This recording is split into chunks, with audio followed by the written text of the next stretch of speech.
પાટડીમાં બે સફાઈ કામદારોનો મોતનો મામલો સામે આવ્યો છે। ગેસ ગળતરથી કામદારોનું મોત થયું છે। ઘટનાને 2 માસ થયા છતાં કાર્યવાહી કરવામાં આવી નહીં। ચીફ ઓફિસર અને અન્ય વિરુદ્ધ કોઈ કાર્યવાહી થઈ નથી।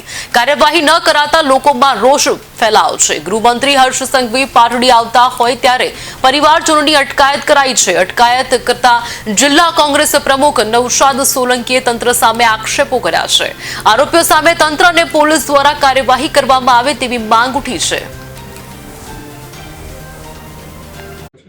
માન્ય ગૃહમંત્રી શ્રી જ્યારે પાટડીની અંદર આવતા હોય ત્યારે પાટડીની અંદર 2 વાલ્મીકીના દીકરાઓની હત્યા થઈ છે।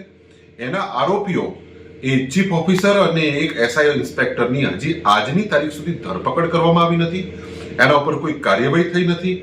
બીજી બાજુ એક ચિંતન નામનો છોકરો બેફામ સોશિયલ મીડિયાની અંદર લખી રહ્યો છે અને એક પ્રકારે 2 જૂથ વચ્ચે અથડામણ થાય, કોમ વચ્ચે લડાઈ થાય, આ પ્રકારના વિડીયો ફૂટેજ એ ચલાવી રહ્યો છે પોતાના સોશિયલ મીડિયાની અંદર।